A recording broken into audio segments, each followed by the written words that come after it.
Hello, my Land Cruiser lovers. This is June with your amateur hour of mechanics. So, just kind of want to do an overview if you're about to get deep into your own motor as an amateur, and what you're going to need to do, and maybe some places and resources you're going to want to use. So, I'll kind of go over what I did, and maybe it'll help. Just kind of a quick overview. It's not really a how-to or what to replace, just kind of things to look out for. Anyway, so let's take a look on what I did.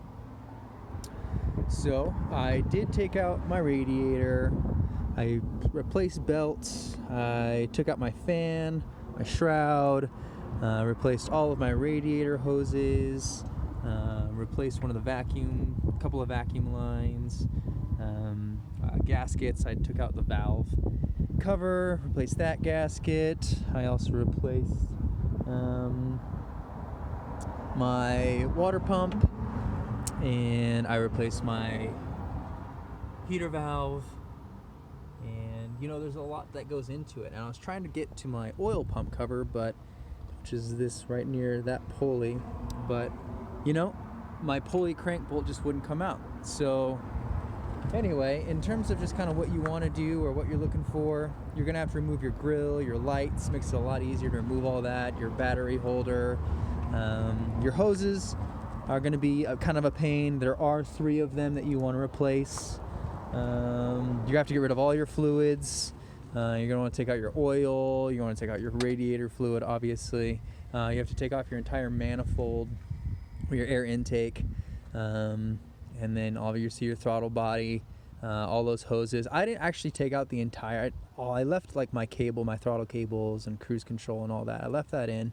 The heater control valve is going to be a little bit of a pain, but I mean, it's possible. You really just got to set aside some time and make sure you have all of your parts and be ready to run to the store for more parts. I removed my hood as well because it just made it a lot easier.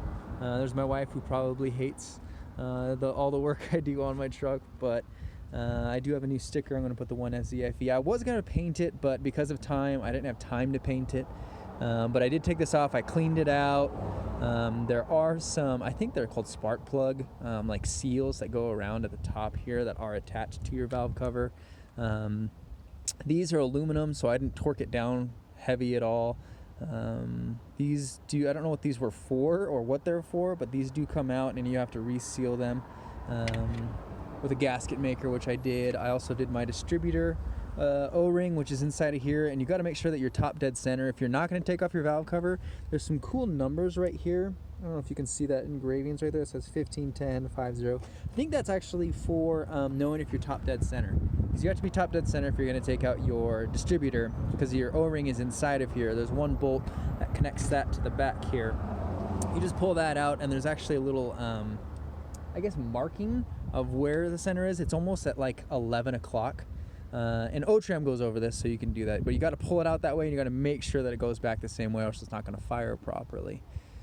Yeah, I mean, overall, like I said, I think for me, I do have an oil leak. I did a hack job and I put some sealant around my cover, just to help seal it for now, since I can't get into it. One day I will get into it, but cleaned everything really nice. And like I said, I do want to do some repaint jobs, but overall, you just got to take it bolt by bolt. There's a lot of great videos out there that will help you through the process. I recommend you kind of take apart each piece before and clean it and kind of get used to it, because I had done maybe close to half the stuff before I got into it. So I had an idea, and you have to bag all of your bolts, and you're probably going to have to get some new ones because they might have been stripped from the old owner or from you, or yeah, just be patient. I took about 2.5 days to do that all. There's some pictures on the gram about what it looked like, and just fascinating stuff. So for those that want to get deeper into your car, go for it. Just take your time and try to be patient with yourself. I think that's the biggest thing.